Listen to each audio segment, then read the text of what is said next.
Hello दोस्तों, good morning. स्वागत एक बार फिर से आप सभी का एमजेटी एजुकेशन में। दोस्तों आज है 27 नवंबर और आज की वीडियो में हम लोग बात करेंगे 27 नवंबर 2023 के मोस्ट इंपॉर्टेंट करंट अफेयर के क्वेश्चंस के बारे में। तो शुरू करते हैं। सबसे पहले हम लोग कल का रिवीजन करेंगे, फिर आज की करंट अफेयर की तरफ बढ़ेंगे। तो कल हम लोगों ने क्या पढ़ा था कि महिलाओं के खिलाफ हिंसा उन्मूलन के लिए अंतर्राष्ट्रीय दिवस एक मनाया जाता है, जो कि मनाया जाता है 25 नवंबर को। हॉट कुक्ड मील योजना उत्तर प्रदेश सरकार ने शुरू की है और सैटेलाइट ब्रॉडबैंड के लिए इन स्पेस अनुमोदन प्राप्त करने वाली पहली कंपनी बन गई है वनवेब। इसके अलावा नवंबर में ही फिक्की का नया अगला अध्यक्ष बनाया गया अनीस शाह को, और 2024 में अंतर्राष्ट्रीय चीनी संगठन की अध्यक्षता भारत करेगा। राष्ट्रीय स्क्वैश चैंपियनशिप का खिताब जीतने वाली दूसरी सबसे कम उम्र की खिलाड़ी बन गई हैं अनाहत सिंह। और अभी विजयवाड़ा रेलवे स्टेशन को IGBC के द्वारा प्लेटिनम सर्टिफिकेशन दिया गया है। इसके अलावा अफगानिस्तान ने भारत में अस्थायी रूप से अपना दूतावास बंद करने का निर्णय लिया है। मोजाम्बिक गणराज्य में भारत का उच्चायुक्त नियुक्त किया गया है रॉबर्ट सेटकिटियांग को। और अभी हाल ही में दोस्तों RECL यानी कि रूरल इलेक्ट्रिफिकेशन कॉरपोरेशन लिमिटेड, जो कि एक महारत्न कंपनी बन चुकी है, इसको एसोचैम ने विविधता और समावेशन में सर्वश्रेष्ठ नियोक्ता पुरस्कार दिया है। ये टॉप 10 करंट अफेयर के क्वेश्चंस थे कल की वीडियो से, जिनका आपने किया है क्विक रिवीजन 1 मिनट में, है ना। अब बात करेंगे आज की करंट अफेयर की, लेकिन उससे पहले MJT ऐप पर जाकर के आप इसके PDF और क्विज सॉल्व कर सकते हो। साथियों, इस समय शाम वाली क्लास नहीं हो पा रही है। कारण उसका ये है कि मैं एक बहुत खास प्रोजेक्ट पर लगा हुआ हूँ आप लोगों के लिए, और बस 3 से 4 दिन और रुक जाइए, आपके लिए बहुत ही बड़ी न्यूज़ आने वाली है। तो थोड़ा सा पेशेंस बनाइए, उसके बाद फिर हम लोग क्लासेस भी शुरू करेंगे, ठीक है ना, जो लाइव वाली होती है शाम की। चलिए, तो पहला क्वेश्चन देखते हैं। निम्न में से कौन सा दिवस 26 नवंबर को मनाया जाता है? तो 26 नवंबर को 2 महत्वपूर्ण दिवस मनाया जाता है, जो कि कल मनाया गया। एक राष्ट्रीय संविधान दिवस, एक राष्ट्रीय दुग्ध दिवस। तो उपरोक्त तो दोनों आपका करेक्ट आंसर होगा। नेशनल कॉन्स्टिट्यूशन डे, एक एक करके दोनों के बारे में समझते हैं। संविधान दिवस दोस्तों कल मनाया गया, 26 नवंबर को मनाया गया। 26 नवंबर को इसलिए मनाया जाता है क्योंकि 26 नवंबर 1949 को भारत का जो संविधान है उसको अंगीकृत और आत्मार्पित किया गया था, मतलब एक्सेप्ट किया गया था और पूरा लिख करके कंप्लीट हो गया था। लेकिन ध्यान रहे 26 जनवरी 1950 में जाकर के इसे लॉन्च किया गया, यानी कि पूरी तरीके से लागू किया गया। तो संविधान बनकर के तैयार हो चुका था 26 नवंबर को 1949 को ही, 2 महीने पहले कह सकते हैं, लेकिन लागू इसे 2 महीने बाद किया गया, है ना। भारत का संविधान जो है दुनिया का सबसे बड़ा लिखित संविधान है। भारत का संविधान जब बना था, मूल संविधान जब था, तो मूल संविधान में टोटल 395 अनुच्छेद थे। आज भी 395 अनुच्छेद ही भी है, लेकिन उसके पार्ट्स, सब पार्ट्स वगैरह भी अगर मिला लिया जाए 470 से ज़्यादा अनुच्छेद निकल जाते हैं। ऐसे ही जब मूल संविधान था तब उसमें 22 भाग थे, आज भी 22 भाग ही हैं, लेकिन जो सब पार्ट हैं, सब उसके भाग हैं, उनको अगर मिला लिया जाए तो ये 25 भाग हो जाते हैं। कभी कभी ऑप्शन में ना एग्जामिनर आपसे खेल जाता है। एग्जामिनर क्या करेगा, पूछ लेगा कि भारतीय संविधान में कुल कितने भाग हैं, तो उसमें ऑप्शन में दे देगा 23, 24, 25, 27, 22 देगा ही नहीं ऑप्शन में। उस केस में आपको क्या करना है, उस केस में आपको 25 लगाना है। ध्यान रहे, क्योंकि सब पार्ट भी हैं, है ना। जैसे कि आप देख लो, मौलिक कर्तव्य जो है वो 4 के क में है, तो 4 का क जो हुआ वो भी एक सब पार्ट हुआ। तो ऐसे ऐसे करके टोटल 25 भाग हैं, लेकिन अगर मेन पार्ट देखा जाए तो 22 ही हैं। 12 अनुसूचियां अब हैं, मूल संविधान में 8 ही अनुसूचियां थी। 395 अनुच्छेद अभी भी हैं, ठीक है ना। तो ये सबसे बड़ा लिखित संविधान है, पूरी तरीके से 26 जनवरी 1950 को लागू किया गया। एक चीज़ और, अभी तक के भारतीय संविधान में 106 बार संविधान संशोधन किए जा चुके हैं। 106 संशोधन किए जा चुके हैं। संशोधन मतलब कि उसमें सुधार किए जा चुके हैं, या तो कुछ चीज़ें ऐड की गई या कुछ चीज़ें हटाई गई हैं। तो 106 बार ऐसा किया जा चुका है। वैसे तो हम लोग का जो संविधान है, वैसे तो अपने लोगों ने बहुत ही अच्छे से संविधान सभा का गठन करके उसका निर्माण किया। इस पर मैंने आपको क्लासेस दी ही हुई हैं पॉलिटी में, लेकिन इसमें बहुत सारी चीज़ें दूसरे देशों से इंस्पायर के रूप में लिया गया है। तो उसमें बहुत सारे देशों के संविधान से लिया गया, जिसे हम लोग संविधान के विदेशी स्रोत में पढ़ते हैं अच्छे तरीके से, ठीक है ना। तो ये ब्रीफ इंट्रो रहा अपने संविधान का। आगे बढ़ते हैं, संविधान की क्लास में कभी पूरा डिटेल में फिर से पढ़ा दिया जाएगा। अब अगला देखते हैं, राष्ट्रीय दुग्ध दिवस। ये दिवस भी मनाया जाता है 26 नवंबर को। ये इसलिए 26 नवंबर को मनाते हैं क्योंकि 26 नवंबर को भारत में जो दुग्ध क्रांति के जनक हैं फादर ऑफ मिल्क रिवोल्यूशन या कहें वाइट रिवोल्यूशन, श्वेत क्रांति का भी जनक कहा जाता है उन्हें, डॉक्टर वर्गीज कुरियन, उनकी जयंती होती है 26 नवंबर को। तो उनकी जयंती को याद करते हुए राष्ट्रीय दुग्ध दिवस मनाते हैं। ध्यान रहे, अगर आपसे पूछा जाए विश्व दुग्ध दिवस, तो विश्व दुग्ध दिवस जो है यानी कि वर्ल्ड मिल्क डे जो है ये मनाया जाता है 1 जून को, 1 जून को याद रहेगा, और राष्ट्रीय दुग्ध दिवस 26 नवंबर को। तो अच्छा, ये जो मैंने नाम लिया डॉक्टर वर्गीज कुरियन, यही अमूल के भी संस्थापक है। जो अमूल दूध, आज आप भी सुने होंगे नाम जरूर, अमूल के संस्थापक हैं। और अमूल ने ही भारत में समझ लो कि दूध की क्रांति ला दी। इसके बाद भारत कभी पीछे मुड़कर देखा नहीं। 2014 में इसको मनाए जाने की शुरुआत की गई थी इंडियन डेयरी एसोसिएशन के द्वारा। ये प्रमुख दिवस है नवंबर महीने की। कल हम लोगों ने रिवीजन किया था, तो आज मैं आगे बढ़ूंगा। आगे अगला क्वेश्चन, हाल ही में LCA तेजस उड़ाने वाले पहले प्रधानमंत्री कौन बने? तो दोस्तों, प्रधानमंत्री मोदी जी चले गए थे फाइटर प्लेन उड़ाने। LCA तेजस, LCA मतलब होता है light combat aircraft. Light combat aircraft Tejas का ही पूरा नाम है, समझ लो। अपना जो तेजस है वो बहुत ही छोटा और हल्का लड़ाकू विमान है, और कभी कभी क्लेम किया जाता है कि दुनिया का ये सबसे छोटा और हल्का लड़ाकू विमान है LCA तेजस फाइटर जेट। तो इसको अभी उड़ाने पहुंच गए थे PM मोदी जी। क्या इन्होंने प्रॉपर ट्रेनिंग ली है? नहीं, ऐसा नहीं था। एक को पायलट था साथ में, ऐसा नहीं था कि ये अकेले ही लेकर के उड़ गए थे। एक सहायक को पायलट था और उसकी वजह से उनके सहयोग से ये उड़ाए, मतलब कि एक समझ लो औपचारिकता मात्र। तो ये ऐसा करने वाले पहले प्रधानमंत्री बन गए हैं। आज तक के भारत के प्रधानमंत्रियों के इतिहास में किसी ने भी LCA तेजस को नहीं उड़ाया था। लेकिन ऐसा नहीं है कि जो भारत के प्रधानमंत्री या बड़े बड़े जो सेलिब्रिटी रहे हैं वो कोई फाइटर जेट या फिर कोई ऐसा ना उड़ाए हों, बहुत सारे रहे हैं। बस ये LCA तेजस क्योंकि ये अभी नया आया हुआ है, इसलिए इसको उड़ाने वाले पहले प्रधानमंत्री बन गए हैं। ये चीज़ें क्लियर रहना चाहिए आपको। इसको बनाया किसने है? हिंदुस्तान एरोनॉटिक्स लिमिटेड ने बनाया है। भारतीय वायुसेना आज इसको यूज भी कर रही है पिछले 1 साल से। ठीक है, अभी भारतीय वायुसेना में 2 स्क्वाड्रन इसके काम कर रहे हैं। पहला स्क्वाड्रन है फ्लाइंग डैगर्स और दूसरा है फ्लाइंग बुलेट्स। तो ये 2 स्क्वाड्रन के बारे में आपसे पूछा जा सकता है। LCA तेजस ये मेड इन इंडिया है। इसको हम लोगों ने किसी से नहीं खरीदा है, खुद ही बनाया है, खुद ही बनाया है। ठीक है ना। अच्छा, कुछ मामलों में क्या होता है ना कि ये उड़ाने का मकसद ये भी होता है कि हम अपने प्रोडक्ट को प्रचार प्रसार करें, क्योंकि अगर ये उड़ाएंगे न्यूज़ बनेगी, बन गई जैसे।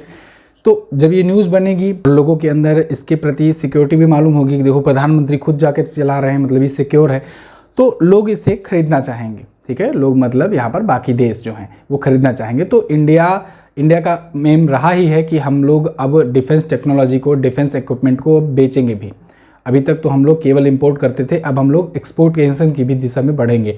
तो अपना विमान जो है प्रचार किया जा रहा है एक प्रकार से, जिससे आसपास के जो देश हैं वो खरीदे अपने से। ठीक है ना। अगला, हाल ही में किसके द्वारा नवाचारों को बढ़ावा देने के लिए अग्नि पहल शुरू की गई? तो अभी हाल ही में इनोवेशंस को बढ़ावा देने के लिए, आयुर्वेदिक चिकित्सा में इनोवेशंस को बढ़ावा देने के लिए अग्नि पहल शुरू की गई है। आयुर्वेदिक चिकित्सा आप जानते हो, इसको भारत सरकार प्रमोट कर रही है। इसके लिए एक मंत्रालय भी है जिसे हम लोग आयुष मंत्रालय के नाम से जानते हैं।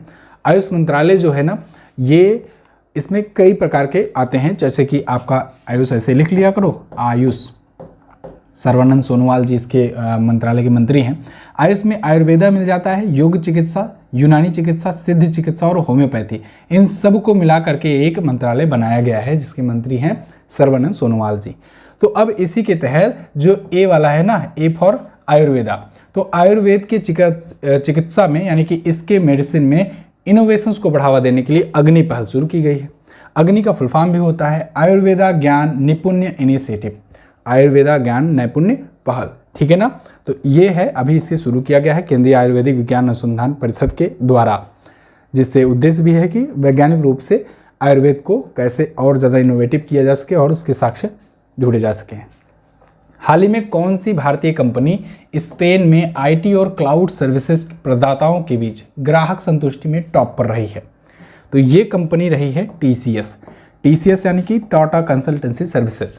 ये स्पेन में अभी IT यानी इंफॉर्मेशन टेक्नोलॉजी और क्लाउड सर्विसेज जो होती है ना, क्लाउड सर्विसेज, इन दोनों को प्रोवाइड करने के मामले में ग्राहक संतुष्टि यानी कि कस्टमर इससे संतुष्ट भी हैं, इस मामले में टॉप पर रही है टाटा कंसल्टेंसी सर्विसेज। आप जानते हो सब कि ये टाटा के तहत आने वाली ये IT कंपनी है और वर्तमान में ये दुनिया की दूसरी सबसे बड़ी IT कंपनी है। पहले नंबर पर एसेंचर है और दूसरे स्थान पर TCS है, जो कि दूसरी IT सबसे सर्विस प्रोवाइड करने वाली कंपनी है, सबसे बड़ी। वाणिज्यिक प्रतिस्पर्धात्मकता यानी कि कॉमर्शियल कॉम्पिटिटिवनेस और सर्विस डिलीवरी क्वालिटी, इसके दोनों के मामले में ये स्पेन में एक रिपोर्टिंग की गई और इसमें टॉप पर रहा है ये, ठीक है ना, इस सर्वे में। इस सर्वे को जारी किसने किया था? व्हाइट लेन रिसर्च ने। किसने? व्हाइट लेन रिसर्च ने। TCS की बात करें तो 1968 में इसको स्थापित किया गया था, टाटा कंपनी के ही अंतर्गत आती है, मुंबई में हेडक्वार्टर है। और के कृतिवासन को अभी CEO बनाया गया है। तो इनका नाम याद रखना है क्योंकि TCS के ना अभी तक के इतिहास में केवल 4 बार CEO चेंज किए गए हैं। तो के कृतिवासन ये भी लंबे समय, आई होप रहेंगे लंबे समय तक, तो इनका नाम आप याद रखेंगे। आगे, निम्न में से किस राज्य में 1 से 10 दिसंबर तक हार्निवल महोत्सव मनाया जाएगा? तो हार्निवल महोत्सव प्रत्येक वर्ष 1 से 10 दिसंबर तक मनाया जाता है। कभी कभी क्वेश्चन ऐसे भी पूछ लिया जाता है, हार्निवल महोत्सव कब मनाया जाता है? तो हर साल ये 1 से 10 दिसंबर तक ही मनाया जाएगा, 10 दिवसीय ही त्यौहार होगा और नागालैंड में मनाया जाएगा, ठीक है ना, ये फिक्स होता है। तो नागालैंड में हार्निवल फेस्टिवल बस आने ही वाला है, बहुत ज़्यादा फेमस होता है ये, पूर्वोत्तर भारत में बहुत ज़्यादा फेमस फेस्टिवल है हार्निवल फेस्टिवल। तो 1 दिसंबर से 10 दिसंबर तक ये आयोजित होता है। यहाँ पर ये लोग अपने कल्चर के हिसाब से इसे सेलिब्रेट करते हैं। नागा पकवान, लोक नृत्य, कहानियाँ, फेस्टिवल की खास चीज़ें हैं। और हार्निवल त्यौहार का नाम हार्निवल पक्षी के नाम पर रखा गया है, इसलिए भी ये हो जाता है इम्पॉर्टेंट क्वेश्चन, आपसे यहाँ से भी बन सकता है। तो ये हार्निवल पक्षी एक पाया जाता है, पूछा जाएगा हार्निवल पक्षी कहाँ पर ज़्यादा पाए जाते हैं, जिसके उपलक्ष्य में वहाँ पर महोत्सव मनाया जाता है। तो आप बताएंगे पूर्वोत्तर भारत में, ठीक है ना। तो इस पक्षी के उपलक्ष्य में हार्निवल महोत्सव मनाते हैं, कहाँ पर? नागालैंड में। नागालैंड है कहाँ पर जी? तो नागालैंड है आपका यहाँ पर पूर्वोत्तर भारत में। आप देखोगे ऊपर ये रहा नागालैंड। मैंने आपको याद कराया था ना, अगर आपको ये कन्फ्यूजन होती हो कि मणिपुर ऊपर है कि नागालैंड ऊपर है, तो आपको यहाँ पर सिंपली लिख लेना है नागमणि। तो नागमणि में पहले क्या आ रहा है? नागालैंड, तो यानी कि नागालैंड ऊपर है, नीचे मणिपुर है, ठीक है ना।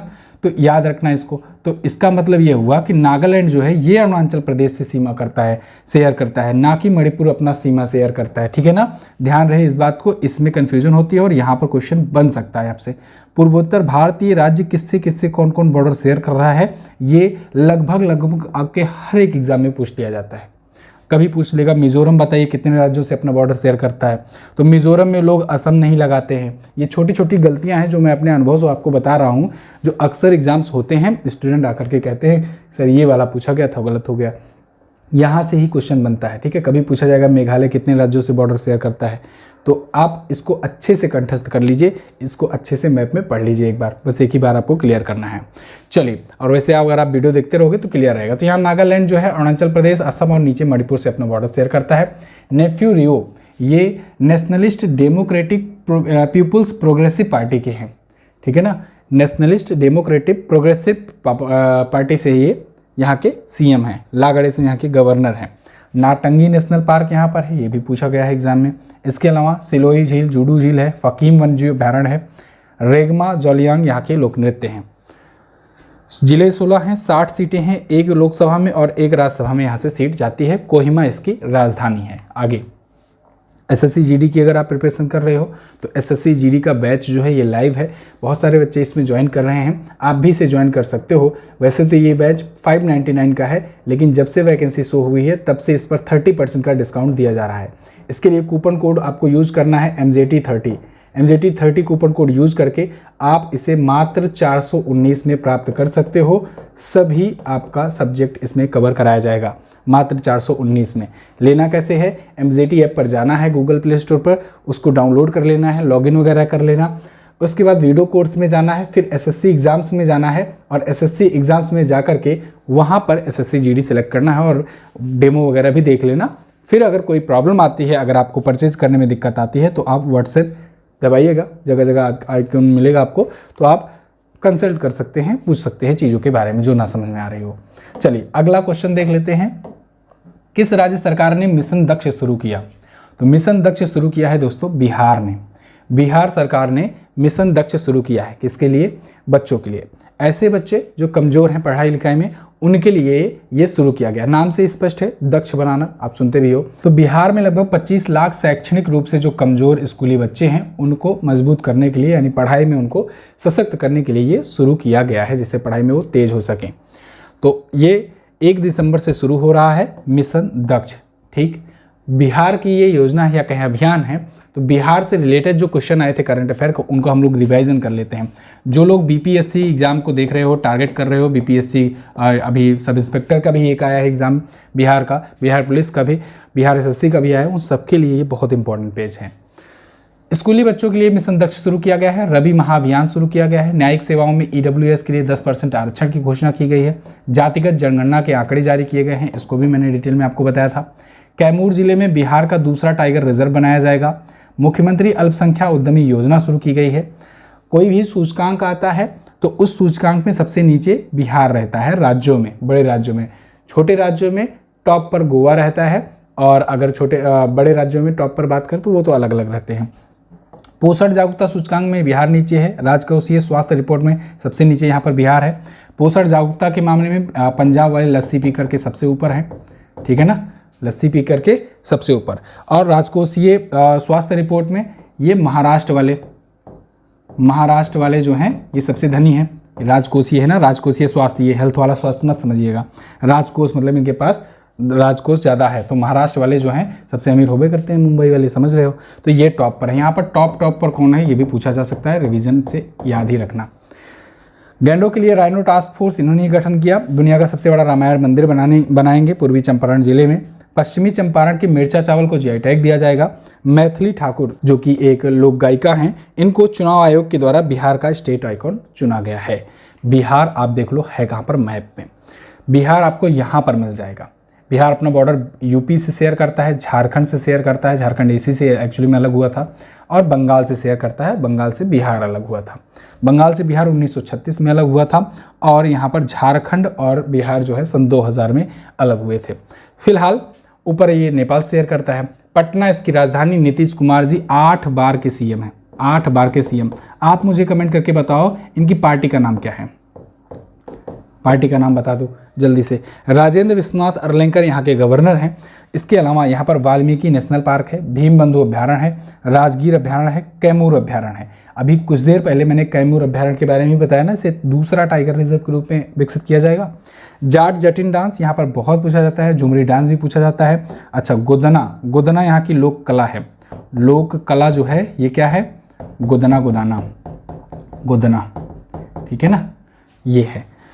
38 जिले हैं। विधानसभा में 243 सीटें, 40 सीटें लोकसभा में, और 16 सीट यहाँ से जाती है राज्यसभा में। आगे देखते हैं, ये बहुत इंपॉर्टेंट चीज़ें हैं जो स्टेट स्पेशल जानकारियाँ आपको मिलती हैं। अगर आप daily current affair regular basis पर देखते हो तो ये चीज़ें आपको बहुत ही अच्छे तरीके से याद हो जाएंगी। अगला क्वेश्चन, हाल ही में किस अंतरिक्ष एजेंसी को पृथ्वी पर 16 मिलियन किलोमीटर दूर से अंतरिक्ष से पहली बार लेजर मैसेज मिला है?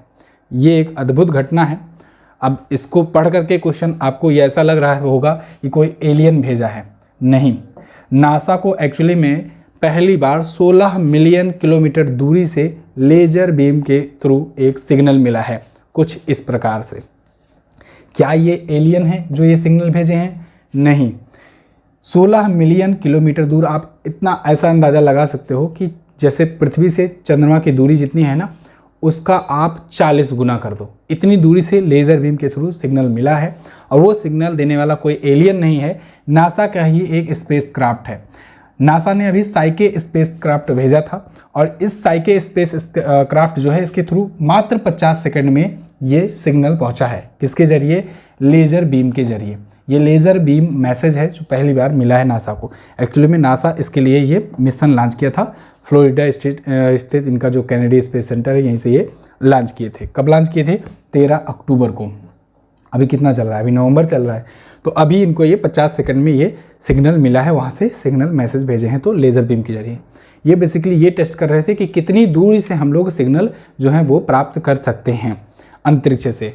तो इसके लिए इन्होंने deep space optical communication system का यूज किया, DSOC सिस्टम। ये आपसे क्वेश्चन बन सकता है यहाँ पर कि किस सिस्टम का इन्होंने यूज किया, तो deep space optical communication system का इन्होंने यूज किया। किसने? नासा ने। नासा भैया ये रहे। 1958 में इसकी स्थापना हुई थी, 1958 में, और बिल नेल्सन इसके अध्यक्ष हैं। कौन है? बिल नेल्सन इसके अध्यक्ष हैं। वाशिंगटन डीसी में हेडक्वार्टर है। National aeronautic and space administration, ये इसका फुल फॉर्म होता है। अमेरिका की स्पेस एजेंसी है सरकारी वाली। आगे 10 दिसंबर से 17 दिसंबर तक खेलो इंडिया पैरा गेम्स 2023 कहाँ खेले जाएंगे? आज क्वेश्चन बहुत अच्छे आए हुए हैं, तो आप बहुत केयरफुली देखिए। 10 से 17 दिसंबर तक खेलो इंडिया पैरा गेम्स होने जा रहे हैं। पहला इसका संस्करण है, फर्स्ट इसका एडिशन है। तो पहला इसका संस्करण होने जा रहा है, कहाँ पर होगा? नई दिल्ली में होगा। देखो खेलो इंडिया जो है ना, इसका आपने बहुत सारा संस्करण देखा होगा। खेलो इंडिया यूथ गेम, खेलो इंडिया यूनिवर्सिटी गेम, खेलो इंडिया हॉकी। यहाँ पर देखो खेलो इंडिया का पैरा गेम शुरू हो रहा है, क्योंकि अभी पैरा एशियन गेम्स भी हुआ था, एशियन गेम्स के बाद पैरा एशियन गेम, कॉमनवेल्थ में भी हुआ था, ऐसे ही ओलंपिक भी हुआ था। तो उसमें जो अपने पैरा एथलीट है ना, उन्होंने बहुत अच्छा प्रदर्शन किया था। तो उन्हीं प्रदर्शन को आने वाली पीढ़ियों में भी सुधार करने के लिए और अच्छा निखारने के लिए, क्योंकि भाई खेलो इंडिया इसी मकसद से शुरू किया गया था कि जो युवा हैं उनको इस प्रकार से अच्छे से डेवलप किया जाए, मतलब उनकी ट्रेनिंग वगैरह इतनी अच्छी कराई जाए कि आगे चल करके वो देश के लिए ओलंपिक्स वगैरह में मेडल ला पाएँ, या बड़े बड़े इवेंट जो होते हैं उनमें मेडल ला पाएँ। तो अब ऐसे में पैरा एथलीट्स के लिए शुरू किया गया खेलो इंडिया पैरा गेम्स। अभी तक आपने खेलो इंडिया के कई संस्करण सुने थे। तो यहाँ पर ये 10 से 17 दिसंबर तक नई दिल्ली में आयोजित होगा। कुल 7 प्रकार के प्रतियोगिताएं इसमें आयोजित की जाएंगी। धीरे धीरे ये प्रतियोगिताएं बढ़ेंगी। अभी शुरुआत में पहला चरण है, तो 7। आप देखते हो ना कि हर बार जब भी इवेंट होता है, जब भी कोई टूर्नामेंट होता है, तो मैं उसमें ये भी बताता हूँ कि इस बार ये 2 नए खेल खेले जाएंगे, इस बार ये 2 नए। तो धीरे धीरे खेल जो है, इवेंट जो है वो जुड़ते जाते हैं। शुरुआत अभी 7 खेल प्रतियोगिताओं से की गई है। अच्छा, अभी तक 2018 से जब से ये खेलो इंडिया गेम शुरू किया गया है, अभी तक 11 बार ऐसे खेलो इंडिया गेम्स का आयोजन किया जा चुका है, जिनमें से 5 बार तो खेलो इंडिया यूथ गेम ही हो चुका है, 3 बार खेलो इंडिया यूनिवर्सिटी गेम हो चुका है, और 3 बार खेलो इंडिया विंटर गेम्स भी हो चुका है। अब देखो खेलो इंडिया यूथ गेम जो हुआ है, कहाँ कहाँ पर हुआ है, रिकॉल कर लो फटाफट से जल्दी से। खेलो इंडिया का यूथ गेम जो है, पहला वाला सबसे पहले दिल्ली में हुआ था, फिर पुणे में हुआ, फिर गुवाहाटी में हुआ, फिर उसके बाद हरियाणा पंचकुला में हुआ, फिर उसके बाद मध्य प्रदेश में हुआ।